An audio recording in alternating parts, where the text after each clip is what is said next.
The distress signal came from the empty space between two dying stars. It was weak, broken, repeating the same message over and over like a heartbeat that refused to stop. The galactic rescue vessel Meridian's Hope changed course immediately. In deep space, you answered every call. You never knew what you might find. What they found was death. The Vrakai colony ship had been torn apart. Not by weapons, but by something worse. A spatial rift had opened without warning. A crack in the fabric of space itself, and the ship had been caught in its teeth. Metal bent in ways that metal should not bend. Bodies floated in the void, frozen and silent, their faces locked in expressions of surprise rather than fear. They had not even had time to be afraid. The Vrakai were not a species that inspired sympathy among the galaxy's other races. They were predators, pure and simple. 6 limbs, each ending in claws that could tear through ship hull. Teeth designed for ripping. Eyes that saw in spectrums other species could not imagine. They had evolved on a death world, a planet where everything hunted and everything was hunted, and they had risen to the top through violence and cunning. Other species traded with them because they had to. No one invited them to diplomatic dinners, but even predators had children. And children, no matter what species, deserved rescue. The search teams moved through the wreckage carefully, scanning for life signs. Most of what they found was already gone. The cold of space worked quickly. After 3 hours, Commander Talla was ready to call off the search. The Elori officer had seen enough death in her long life. She did not need to see more than the scanner picked up something. 3 heat signatures, faint but steady, coming from the inner cargo hold.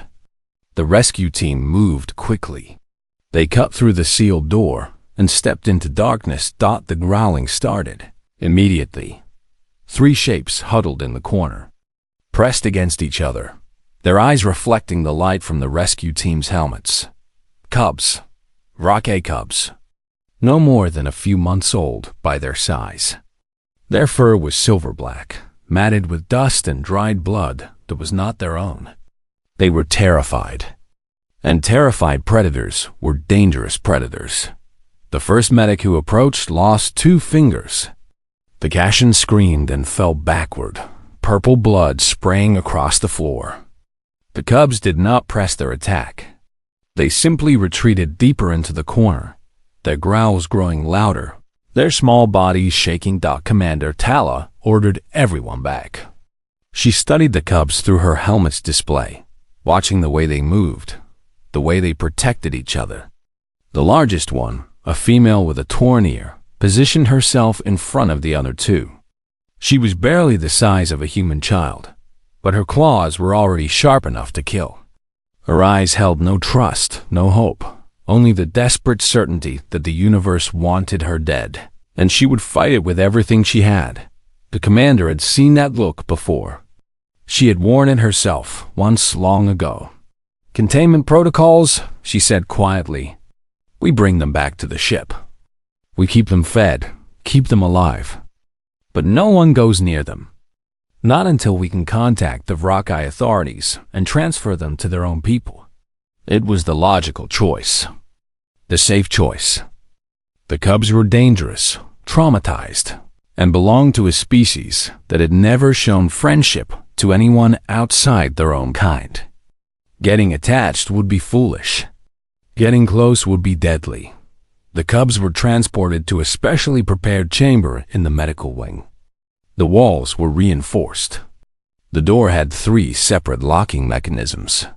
Food and water were delivered through automated systems, small hatches that opened and closed before the cubs could reach them.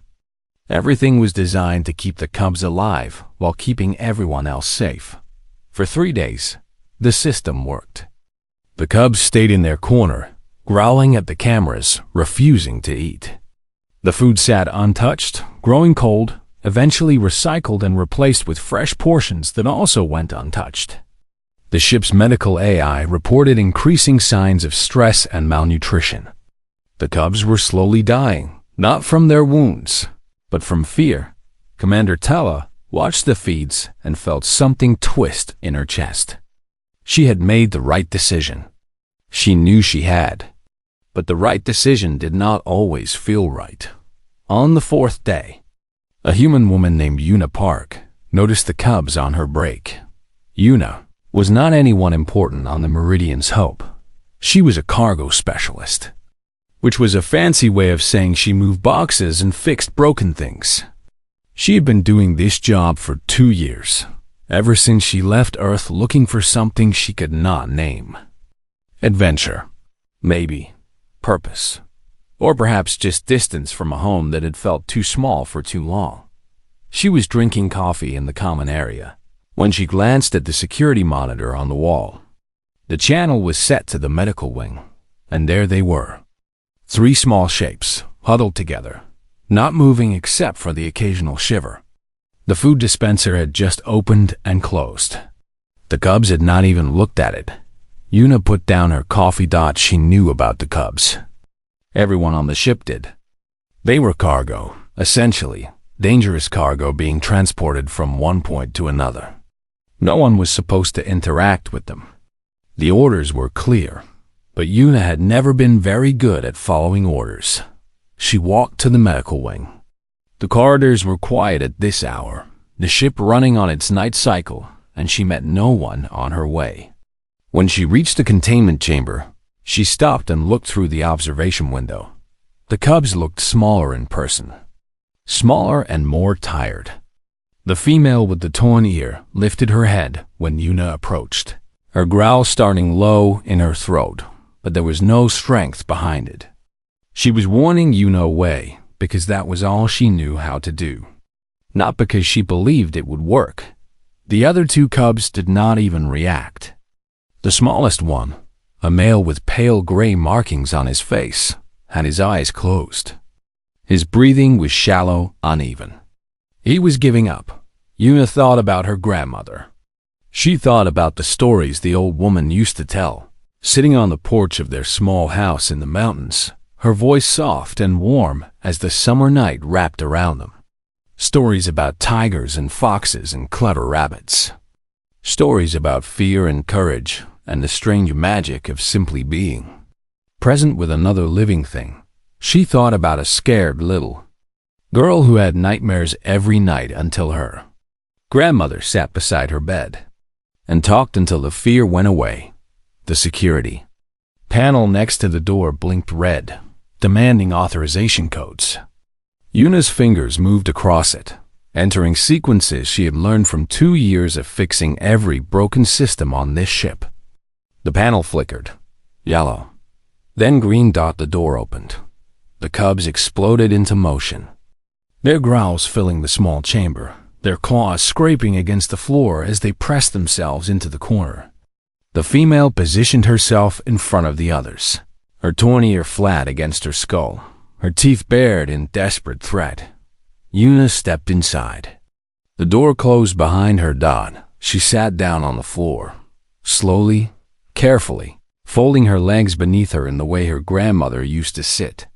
She placed her hands on her knees, palms up, open and empty. She did not speak. She did not move. The cubs growled. Una breathed. Hours passed. The ship hummed around them, the sound of engines and life support and 1,000 small systems keeping everyone alive. The lights dimmed as the night cycle deepened. Una's back ached from sitting so still. Her legs went numb. She did not move. The smallest cub was watching her now. His eyes were open, fixed on her face with an intensity that made her want to look away. But she did not look away. She met his gaze and let him see whatever he needed to see. Finally, when the silence had stretched so long it felt like a living thing, Una spoke. Her voice was soft, barely more than a whisper. The same voice her grandmother had used all those years ago. "My grandmother used to tell me a story," she said, "about a tiger who lived on a mountain so tall it touched the moon." The smallest cub tilted his head. Just a little. Just enough. Una smiled and kept talking. Una came back the next day. And the day after that. And the day after that, she did not bring food. She did not bring tools or medicine or anything that might seem like a trick. She brought only herself, sitting in the same spot on the cold floor.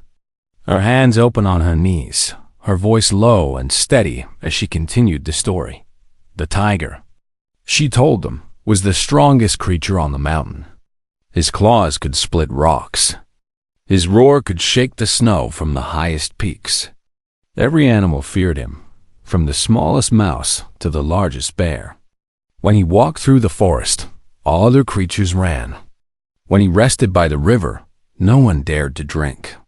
He was powerful beyond measure, and he was completely, terribly alone. The cubs listened. They did not understand her words, not really. Human speech was strange to their ears, full of soft sounds and gentle rhythms that meant nothing in their language. But they understood something else. They understood the tone of her voice, the patience in her body, the way she never reached for them, never demanded anything, never threatened. She was simply there, day after day, as constant as the hum of the ship around them. The female with the torn ear, the one Yuna had started calling Dory in her mind, stopped growling on the third day. She still watched Yuna with suspicion, her body tense and ready to fight, but the sound had faded from her throat. She was tired. They were all tired. And this strange soft creature had done nothing to hurt them. The smallest cub, Bomb, was the first to move closer. He was curious by nature, and hunger was making him brave. On the fourth night, he crept across the chamber floor until he was only an arm's length from Yuna. He sniffed the air, his nostrils flaring, taking in her scent. She smelled like nothing he knew. Not predator, not prey, just something different. Something warm. Why Yuan kept talking. She did not look at him directly, did not acknowledge his approach. She simply continued the story, her voice never changing, her body never moving. The tiger grew tired of being alone, she said. So one night, he climbed to the very top of the mountain, where the air was thin and the stars were close enough to touch. He looked up at the moon, bright and beautiful in the dark sky, and he roared. He roared with all his strength, all his anger, all his loneliness. He demanded to know why he had been made this way, why he had been given such terrible gifts, why everyone ran from him when all he wanted was a friend. Bomb settled down on the floor beside her, not touching, not quite, but close enough that she could feel the warmth of his small body. His eyes drifted closed. For the first time since the rescue, he slept without shaking. Yuna stayed until morning. The ship's crew began to notice her absences. Yuna was not important enough for anyone to monitor closely, and she had duties, schedules, tasks that needed doing. When she started showing up late with dark circles under her eyes, people asked questions. She told them she was having trouble sleeping. It was not entirely a lie. On the seventh day, Commander Talla found out. The Ilori officer was reviewing security footage, a routine check that she performed once a week, when she noticed something strange. The containment chamber's interior camera showed an anomaly, a shape that should not be there. She zoomed in and felt her breath catch in her throat. A human woman sat in the middle of the chamber, surrounded by sleeping Vrakai cubs. Talla was moving before she fully understood what she was seeing. She called security, ordered medical on standby, and ran through the corridors with her heart pounding in her chest. The cubs were dangerous. Everyone knew they were dangerous. And this foolish human had put herself directly in their reach. She expected blood. She expected screaming. She expected to find pieces of the woman scattered across the floor. What she found stopped her cold. The chamber was quiet. The cubs lay in a loose circle around Yuna, their bodies relaxed, their breathing slow and even. The smallest one had his head resting on her thigh. The pale female, the one with the white patch on her belly, was curled against her side. Even Duri, fierce and watchful Duri, had settled down near Yuna's feet, her torn ear twitching occasionally as she dreamed. Yuna looked up when the door opened. She did not seem surprised to see the commander standing there with security officers behind her. She simply smiled, a tired but genuine expression, and placed a gentle hand on Bomb's head. "They were hungry," she said softly. "They just needed to trust the hand that fed them." Commander Telli stared at her. In 300 years of life, she had seen many things. She had seen wars and peace treaties, first contacts and last stands. She had seen species destroy each other and species save each other. But she had never seen anything quite like this. How? She asked Yuna, considered the question. Her hand moved slowly through Bomb's fur, and the cub made a soft sound in his sleep, something that might have been contentment. "I sat with them," she said. "I talked to them. I let them decide when they were ready." That should not have worked. Telli's voice was hard, almost angry, but not at Yuna, at herself perhaps, at the universe. "They are Vrakai. They are predators. Their instincts should have driven them to attack you." "Maybe," Yuna agreed. "But they are also children. And children, no matter what they are, need to feel safe. They need to know that someone will stay, even when they growl and bite and try to push everyone away. They need to know that they are not alone." The security officers shifted uncomfortably. This was not what they had expected. They had come ready for violence, for tragedy, for a confirmation that the universe was as cold and cruel as they feared. Instead, they found a woman sitting on a floor, telling stories to orphans. Telli looked at the cubs, truly looked at them for the first time since the rescue. She saw how thin they had become, how their ribs showed through their fur. She saw the way they pressed against Yuna, seeking warmth and comfort and something that the automated systems could never provide. She saw survivors, just like everyone on this ship. "The Vrakai delegation will arrive in 4 days," she said finally. "They will take custody of the cubs and return them to their people." Yuna nodded. She had known this was coming. The cubs did not belong to her. They never had. Until then, Telli continued, and her voice softened just a fraction. "You will continue your visits. Under supervision. With proper safety protocols." Yuna's smile widened. "Thank you, Commander." Telli turned to leave, then paused at the door. "The story you tell them. What is it about?" "A tiger," Yuna said. "And the moon. And learning that the things that make us strong can also make us lonely. And that loneliness does not have to last forever." The commander was quiet for a long moment. Then she nodded once and walked away. That night, Yuna introduced the cubs to real food. Not the processed nutrition blocks that the automated systems provided, but actual food from the ship's kitchen. Meat cooked rare, still warm and rich with scent. She placed it in front of them and stepped back, giving them space, giving them choice. Duri approached first. She sniffed the meat carefully, her whiskers twitching. Then she took a bite, and her eyes widened with something that looked almost like surprise. She ate quickly, hungrily, and when she was done, she looked at Yuna with something new in her gaze. Not trust, not yet, but the beginning of it. The first small seed. The other cubs followed. They ate until their bellies were full, and then they curled up around Yuna again, warm and content. "The tiger roared at the moon," Yuna whispered, continuing the story. And the moon listened. She did not run away.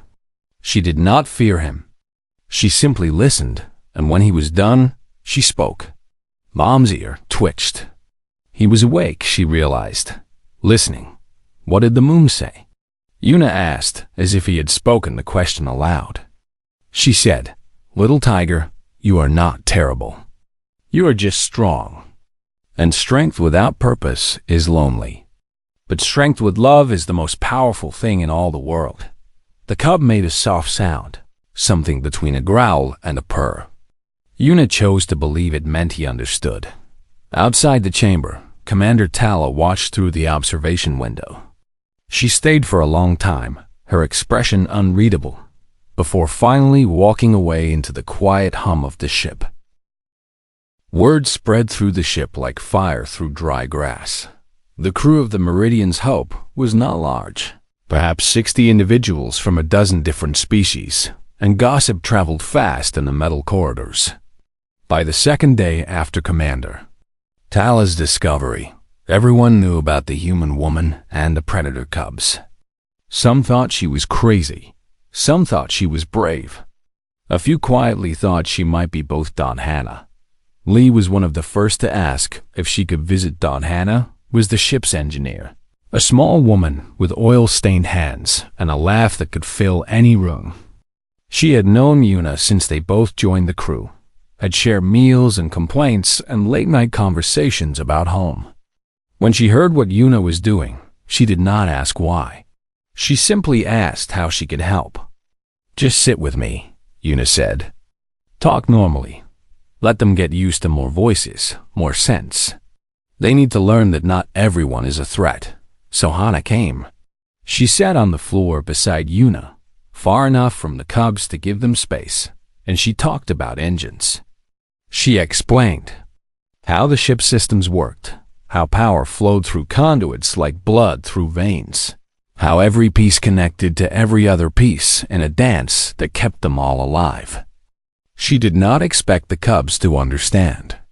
She just wanted them to hear a friendly voice. Dory watched her with narrow eyes, suspicious but not hostile. Baum crept closer, curious about this new human who smelled like metal and grease. The pale female seal stayed close to Yuna, still too shy to approach anyone else.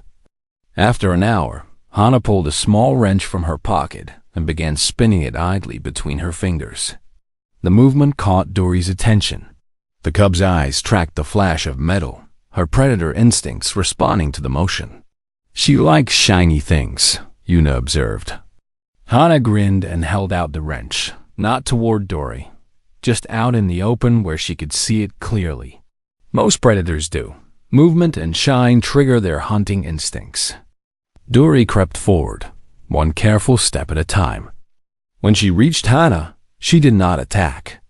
She simply sniffed the wrench, then batted at it with one paw, watching it spin and fall. Hana laughed softly and let her play. "I think she likes you," Yuna said. "I think she likes the wrench," Hana replied. "But I will take what I can get." Others followed. Taiwo Kim, the ship's navigator, came the next day. He was tall and thin, with quick hands and a quiet voice that seemed to put the cubs at ease. He brought star maps, holographic projections of constellations and galaxies, and showed them the lights dancing in the air. Baum was fascinated. He climbed onto Taiwu's shoulders for a better view, his small claws carefully retracted, his eyes wide with wonder. "Careful," Yuna warned. "He is heavier than he looks." Taiwu just smiled. "I have carried worse."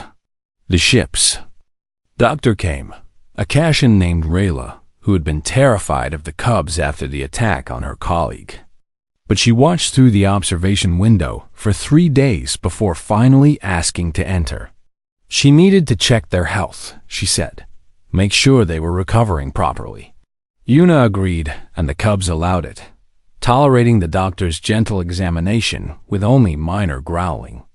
"They are malnourished," Rayla reported afterward, "but recovering quickly.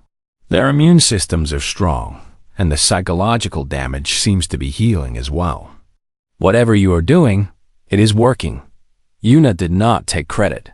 "They are healing themselves," she said. "I am just giving them a safe place to do it." But it was more than that, and everyone who visited could see it. The cubs were not just surviving anymore. They were beginning to live.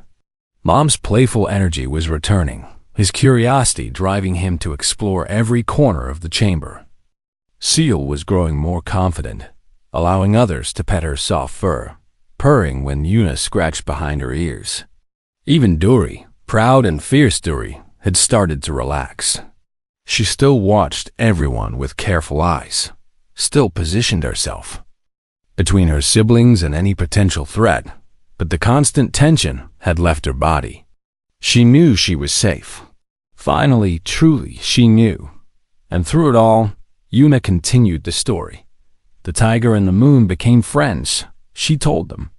Every night, the tiger climbed to the peak of his mountain, and every night, the moon rose to meet him. They talked about everything and nothing, the way friends do. The tiger told the moon about the forest below, about the rivers and the prey and the endless green that stretched in all directions. The moon told the tiger about the stars, about the planets that circled her light, about the vast darkness of space and the small bright points that kept her company. The cubs listened. Even when they were playing, even when they were eating, some part of them was always listening. Yuna's voice had become as familiar to them as their own heartbeats, as constant and comforting as warmth itself. But the tiger was still lonely. She continued one night, when the ship was quiet and the cubs were settling down to sleep. Even with the moon as his friend, he still felt alone, because the moon could never come down from the sky, and he could never climb up to reach her. They were close, but they were also very far apart. And sometimes, closeness without touch is the loneliest thing of all. Dory made a sound, low and questioning.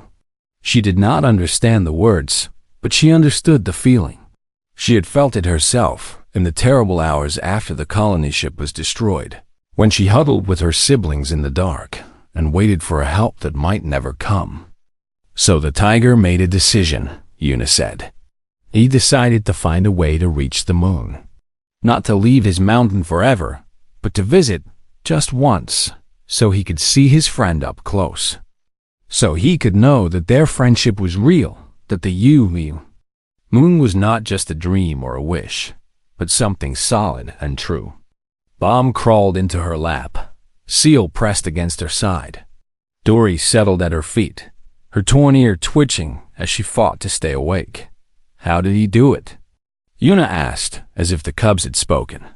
That is the question, is it not? How does a tiger reach the moon? She smiled and stroked Bomb's fur. He asked for help, she said softly. The tiger, who had always been alone, who had always done everything himself, finally learned to ask for help. He went down from his mountain and into the village below, where the humans lived. The humans were afraid of him at first. They ran and hid and locked their doors. But the tiger did not attack. He sat in the middle of the village square and he waited. The cubs were asleep now, their breathing slow and even, their small bodies warm against hers. But Yuna kept talking, her voice barely a whisper, the words as much for herself as for them. He waited until one human, braver than the rest, came out to meet him. A young girl with kind eyes and a steady heart. She sat down across from him and she asked what he wanted. And the tiger told her about the moon, about his loneliness, about his wish to touch the friend he loved but could never reach. Yuna looked up at the ceiling, at the metal panels that separated her from the infinite dark of space. The girl listened, she said, and when the tiger was done, she smiled. She told him that she could not take him to the moon, but she could give him something just as good. She could give him a family. People who would not run from him, who would not fear him, who would love him exactly as he was. She closed her eyes, and the tiger realized that he had been looking for the moon when what he really needed was right here on the ground. He had been reaching for the sky when he should have been reaching for the hand stretched out toward him. In the quiet of the chamber, surrounded by sleeping children who were not hers, but somehow were, Yuna felt something shift inside her chest. Something warm and bright and terrifying in its intensity. She understood the tiger now. She understood him perfectly. The Vrakai delegation would arrive in 2 days. They would take the cubs and return them to their people, to a world and a culture that Yuna could never be part of. This was temporary, all of it. She knew that. She had always known that dot, but for now, in this moment, she had a family. And that was enough. The HFY warships dropped out of hyperspace without warning. One moment, the space around the Meridian's Hope was empty. The next, 3 massive vessels hung in the void, their hulls black as night, their weapons ports glowing with barely contained energy. They were not attacking, not yet, but the threat was clear. These were ships built for war, and the beings inside them were not in the mood for pleasantries. Commander Telli met them in the docking bay with a full, diplomatic escort. She kept her expression calm, her posture neutral, even as the lead ship's ramp lowered and the HFY delegation emerged. They were terrifying. The HFY in the rescue footage had been small, weak, dying. These were healthy adults in their prime, each one standing nearly 3 meters tall, their 6 limbs moving with fluid grace, their eyes reflecting the light like mirrors. Their leader walked at the front, a scarred veteran whose body told the story of 100 battles. He had lost an eye at some point, the socket covered by a metal plate, and deep claw marks ran down the left side of his face. His name was Korath, and he had been the uncle of the cub's mother. He had come to collect what remained of his family. "Where are they?" he demanded, his voice a low growl that seemed to vibrate in Telli's chest. "Where are the children of the Sundara clan?" Telli gestured for him to follow. "They are safe. They are healthy. They are being cared for." Korath's remaining eye narrowed. "Cared for? By who? You?" He made a sound that might have been a laugh, if laughs could cut like knives. "The Allori are prey. You could not care for a HFY cub. You do not have the instincts. You do not have the strength." Telli said nothing. She simply led him through the corridors of the ship, past curious crew members who quickly looked away when they saw the massive predator walking among them. She could have argued, could have defended herself, but there was no point. Words would not convince Korath of anything. Actions might. They reached the common area on Deck 7, and Telli stopped at the doorway. "See for yourself," she said. Korath pushed past her and entered the room. Then he stopped, his claws extending involuntarily, his breath catching in his throat. The cubs were in the middle of the room, surrounded by humans. Hannah was sitting on the floor with Dory, showing her how to use a simple puzzle toy, laughing when the cub batted the pieces across the room. Taiwu had Bomb on his shoulders again, the small cub's claws carefully retracted as he reached for the holographic stars floating above his head. Seal was asleep in a nest of blankets near the window, her belly full, her breathing peaceful, and there, in the center of it all, sat Yuna.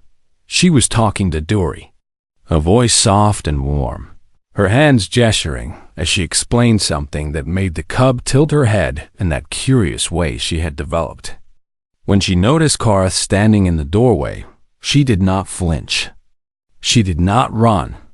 She simply looked up at him with calm eyes and waited. Bomb was the first to notice the newcomer. The small cub's ears perked up, and he let out a sound, a chittering call that Yuna had never heard before. It was a greeting, she realized. A recognition. Family.kor. Wrath moved slowly, as if in a dream. He crossed the room and knelt before Bomb, bringing himself down to the cub's level. His massive clawed hand reached out, gentle despite its size, and touched the cub's face. "Little one," he said, and his voice was different now, softer, almost broken. "We thought you were lost. We thought you were all lost." Bomb chirped again and pressed against Korath's hand, seeking warmth, seeking connection. Dory abandoned her puzzle and approached, sniffing the air, recognizing the scent of pack, of blood, of home. Even Seal stirred from her sleep, drawn by the sounds of reunion. For a long moment, Korath simply held them. His eye closed, and something that might have been tears traced down the scarred side of his face. The mighty predator, the warrior who had never shown weakness, knelt on the floor of an alien ship and wept for the family he had found again. Then he looked at Yuna. "You," he said. His voice was rough, uncertain. You did this. You saved them. Yuna shook her head. I sat with them. I talked to them. They saved themselves. Korath stared at her for a long moment. In Vrakai culture, pack bonds were sacred, unbreakable, written into blood and bone. The idea that outsiders, soft creatures with no claws and no fangs, could substitute for true family was impossible. It went against everything he knew, everything he believed. But the cubs were purring. They were purring, a sound of deep contentment that Vrokai only made when they felt completely safe. He had not heard a cub purr like that since before the war.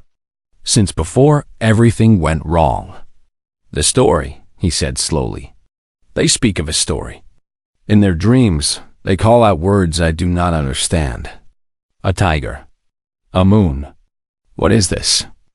Yuna smiled, and there was something ancient in her expression. Something that spoke of generations and traditions, and the long chain of voices passing wisdom from one hand to the next. It is how my people remember, she said. We tell stories to our children, and our children tell them to their children, and so the memory lives on. Stories about fear and courage. Stories about loneliness and connection. Stories about learning that the things that make us different can also bring us together. Korath was quiet for a long time. Around him, the cubs played and explored, their trauma healing a little more with each passing moment. Taiwu was teaching Bomb to spin in zero gravity, the cubs' delighted chirps filling the air. Hannah was letting Duri examine her tools, patient and gentle, despite the cubs' sharp claws. These humans treated the cubs as if they were precious, as if they mattered, as if they were worth protecting. They treated them like family. In Vrakai culture, Kara said finally, we have a word. Kethril. It means debt bond, a connection formed when one saves another's life. It cannot be repaid with goods or credits. It can only be honored through service, through loyalty, through the joining of paths. He looked at Yuna with his single eye, and she saw something shift in his gaze. The suspicion was still there, the predator's wariness of anything unfamiliar. But beneath it was something new. Respect, perhaps, or the beginning of it. You have created Kethril between yourself and these cubs, he said. Between yourself and the Sundara clan. This is not a small thing. This is not a thing that can be easily set aside. Yuna felt her heart beat faster. What does that mean? It means that you are bound to them now as they are bound to you. It means that where they go, you are welcome. It means that our enemies are your enemies, and your battles are our battles. He paused, his claws retracting, his posture shifting from threat to something almost like openness. It means that you have family among the Vrakai human, whether you wanted it or not. The words hung in the air between them, heavy with meaning. Yuna looked at the cubs, at Duri and Bomb and Seal. These small, fierce creatures who had growled at everyone until she sat down and began telling them a story. She thought about her grandmother, about the tales of tigers and moons, about the long chain of voices that stretched back through generations. She thought about what it meant to have family, what it cost, what it gave. I wanted it, she said quietly. I think I've always wanted it. I just did not know until now. Korath nodded, a single sharp movement of his head. Then he stood, towering over her again, and extended one massive clawed hand. Then welcome, Yuna of Earth, he said. Welcome to the Sundara clan. May your stories echo through our halls, and may our cubs carry your memory in their hearts. Yuna took his hand. His claws could have torn her apart with a single motion. Instead, they closed around her fingers with impossible gentleness. Behind them, Bomb chirped happily and climbed onto Taiwu's head, reaching for the stars. The cubs refused to leave without their humans Dot. It started when Korath tried to take them to the Vrakai ship. Duri planted her paws and growled, not at him, But at the docking bay door that led away from the Meridian's hope, Bomb climbed onto Taiwu's shoulders and refused to come down. Seal pressed against Yuna's legs and would not move. Karth looked at this scene and did not know whether to laugh or despair. "They are Vrakai," he said, his voice caught between frustration and wonder. "They should want to return to their people. They should crave the hunt, the pack, the world of their birth." Yuna knelt beside Seal, stroking the cub's soft fur. "They do want those things. But they also want the people who saved them. They want both. Is that so hard to understand?" For the Vrakai, it was. Their culture was built on clear lines, sharp boundaries, the certainty of blood and clan. You belonged to your pack, and your pack belonged to you. Outsiders were threats or prey, never family. But the cubs did not care about culture. They only knew who had fed them, who had held them, who had sat with them in the dark and told them stories until the fear went away. The negotiations took 3 months. Commander Tala served as mediator. Her centuries of diplomatic experience tested to its limits. The Vrakai delegation wanted the cubs returned immediately. The humans who had bonded with them wanted to maintain contact. The Galactic Concord, the loose alliance of species that governed interstellar relations, did not know what to make of any of it. In the end, it was Karth who proposed the solution. "We cannot take the cubs from their new family," he said.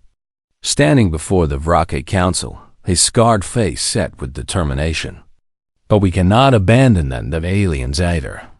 There is only one path forward. The humans must come with us." The council erupted in protest. Humans on a Vrakai world? Prey walking among predators? It was unthinkable. It was dangerous. It was an insult to everything they stood for. But Karth stood firm. "These humans saved the children of the Sundara clan. They have Kethril with us, a debt bond that cannot be broken. To reject them would be to dishonor ourselves. To embrace them would be to show the galaxy that the Vrakai are more than hunters. That we can grow. That we can change." The debate lasted 3 days. In the end, the council voted narrowly in favor of Karth's proposal. A human embassy would be established on the Vrakai homeworld, the first permanent alien presence in their history. Yuna would lead it, not because of any official title or diplomatic training, but because the cubs loved her, and the cubs were the future of the Sundara clan. The Meridians. Hope carried them to the Vrakai system. Yuna stood at the observation window as the planet came into view, a world of red deserts and purple forests, mountains that scraped the sky, and oceans that churned with storms. It was beautiful and terrifying, a place where everything was designed to kill. "Having second thoughts?" Hannah asked, coming to stand beside her. The engineer had volunteered to join the embassy, along with Taiwu and half a dozen others from the ship's crew. They were leaving behind everything they knew for a world that might eat them alive. Yuna smiled. "Every day. But that is not going to stop me." The first year was the hardest. The Vrakai did not know how to interact with humans. They were too loud, too fast, too aggressive. Every conversation felt like a confrontation. Every gesture was misread. The humans had to learn to stand their ground, to meet the predator's intensity with calm confidence, to show that they were not prey without also showing that they were threats. It helped that the cubs adored them. Duri followed Hannah everywhere, fascinated by her tools and her endless patience. Bomb had appointed himself Taiwu's assistant navigator, spending hours staring at star maps and chattering in his growing mix of Vrakai and human words. Seal still preferred Yuna above all others, sleeping curled against her every night, purring softly as the woman stroked her fur. The other Vrakai watched these relationships with confusion and curiosity. Some were hostile, muttering about the corruption of their ways.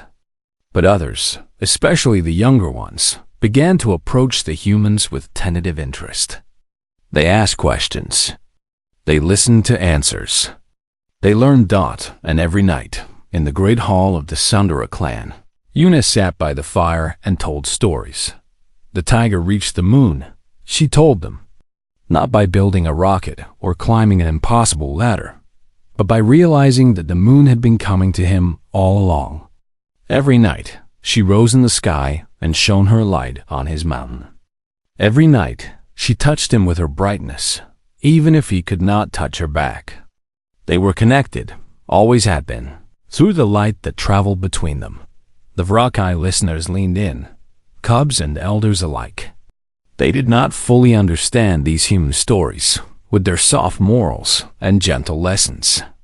But they felt something in them, something that resonated in a part of themselves they had not known existed. And so the tiger stopped reaching for the sky, Una said, her voice carrying through the hall.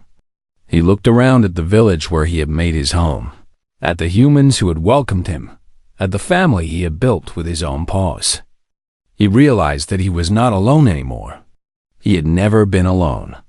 He had just been too focused on what he did not have to see what he did. Korath sat in the back of the hall watching. He came every night now, drawn by something he could not name. The stories were strange to him, full of ideas that his culture had never considered.